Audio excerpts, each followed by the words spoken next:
Good day po mga bayang karerista. August 31, 2025, Sunday at Metro Turf Club. Start time at 3 p.m. Sa Sunday po, 3 p.m. po ang start natin, 7 races, and good luck po.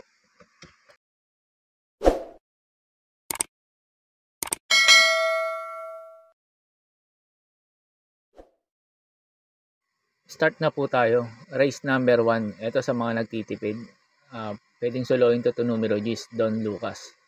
Baka makaulit ng panalo to. Last run nito, maganda pinanalo nito. Tingin ko baka makaulit to ulit itong numero Gis, Don Lucas. Basta bigyan lang ulit ng importansya ng may-ari. Pang-protection ko po yung numero 11, Aliana. Ito, baka mapabayaan sa unahan at mag-overconfident si Don Lucas. Pwede tumapos ng karera to itong numero 11, Aliana. Kaya po sa race number 1, pang-primera ko po yung numero Gis, Don Lucas. Second choice ko po yung numero 11, Aliana. Sa race number 2 na po tayo. Pang-primera ko po yung numero 13, Gintong Hari. Ito baka makaulit ng karera. Pag ito pinabayaan nila sa unahan at hindi nila hinabol, tingin ko pwedeng makatapos ng karera to si Gintong Hari. Pag nauna pa naman to at walang humabol, doble manakbo to pag nauuna to. Kaya pang first choice ko po yung numero 13, Gintong Hari. Second choice ko po yung numero 12, Mang Nano. Ito, hindi lang maganda position last run nito. Tingin ko malaki chance nitong manalo rito ngayon itong numero 12, Mang Nano. Sakaling habulin nila si Gintong Hari sa una nila Lilibel. Tingin ko ito makikinabang.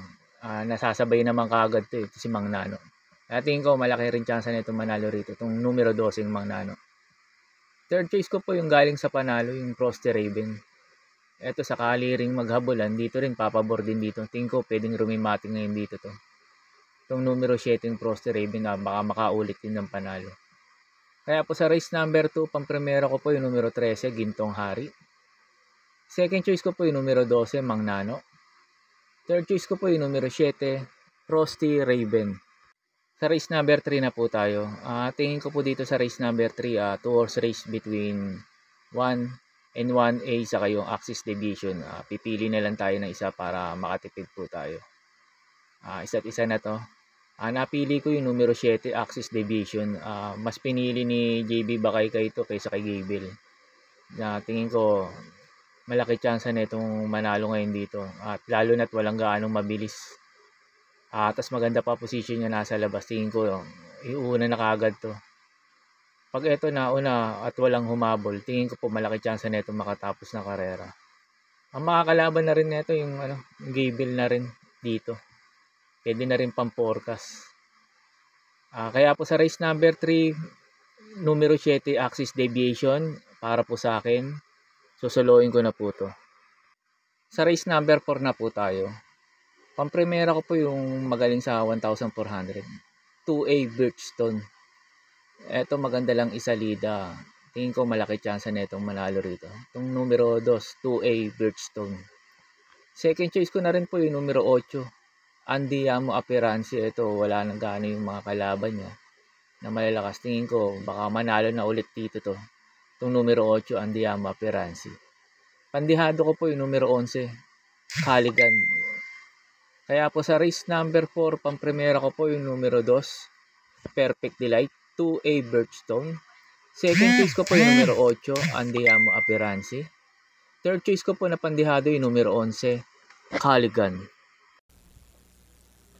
Horses for the second leg of King's Gold Cup.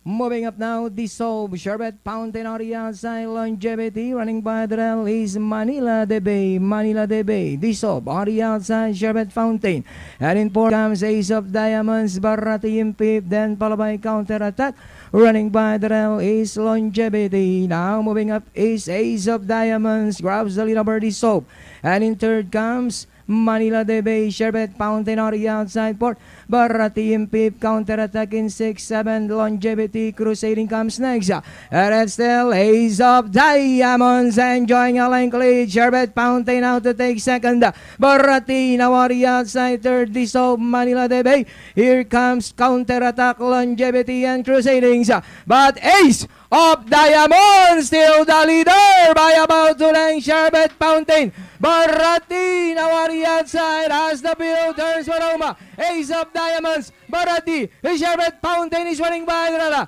And it's still Ace of Diamonds, moving up now, Barati on the outside. Ace of Diamonds, Barati, fighting out for the leader. Ace of Diamonds, Barati, moving up, Sherbet Fountain, crusading in the middle portion. And it's still number 7, Ace of Diamonds, moving up, Barati. Second, Ace of Diamonds, close. Longevity, crusading, stand, Andiamo Appearance. And again, indeed, an exciting finish once again here in race number 6, 2025 second leg. Kings Gold Cup has just ended, and we have entry number 11, Varati with Jeffrey Tagulao Sarate crossing the wire first. Nangyayari talaga yan. Sabi ko sa'yo kanina, That is must right, be the Sir weather, Mark. but must be. Sa race number 5 na po tayo. Pang-primera ko po yung numero 4, Autumn Shower. Baka sweet revenge to kay Batang Kangkalo. Wag lang hahatakin ulit sa largahan to. Tingin ko po, malaki po chance nitong manalo. Wag nilang gagayahin yung kay kay Believe in Me. Tingin ko walang panalo pag inulit niya ulit yun. Pero tingin ko hindi niya na uulitin yun. Tingin ko ilalaban na to. Tingin ko baka sweet revenge na to. Inabot lang naman to nila Batang Kangkalo kasi naghabulan si Hakim sa kasi Autumn Shower nun. Second choice ko na rin po yung numero 3, Batang Kangkalo. Baka sakaling mangyari ulit. Eto si Batang Kangkalo, baka same old story ulit mangyari pag inulit yung hinihitin na yun. Kaya tingin ko po, itong numero 3, pwedeng makaremate rito, ma-upset siya nito. Kaya po sa race number 5, pang-primera ko po yung numero 4, Autumn Shower. Second choice ko po yung numero 3, Batang Kangkalo. Sa race number 6 na po tayo, pang-primera ko po yung numero 1, Margo. Ito gusto ko position niya nasa numero 1. Tingin ko baka yung una to o maisabay ka agad. Tingin ko po malaki chance na itong manalo itong numero 1, Margo. At baka makaulit-ulit ng panalo. Last run nito, maganda tinakbo nito. Naisabay ka agad. Second choice ko po yung numero 13, Kentucky Rain. Ito gusto ko rin position niya nasa labas, hindi may ipit sa largaan. Pag ito nakasabay ka agad at hindi nakalayo sila Margo, tingin ko malaki po chance na ito makarimate itong numero 13, Kentucky Rain. Third choice ko na rin po yung numero 9, Metal Streak na sumigunda kay Margo. Ito pwedeng rumimate rito sakaling maghabulan yung mga mabibilis sa unahan. Sila Margo, sila Ichiranran. Ayan, tingin ko baka ito makarimate itong numero 9, Metal Strength. Kaya po sa race number 6, pang-primera ko po yung numero 1, Margo.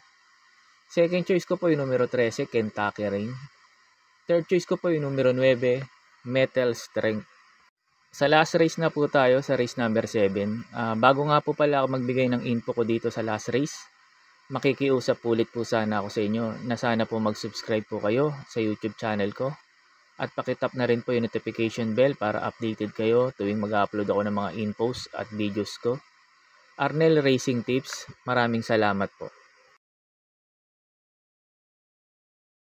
Sa last race na po tayo sa race number 7. Pang-primera ko po yung numero 2, Glennamun. Eto last run nito kala Barati, kahit pang-siyam to, maganda tinakbo nito. At maganda rin yung naging preba niya, 1.24. Pag ito maganda sinalida, tingin ko malaki chance na itong manalo tapos cambio pa yun M.A. Alvarez.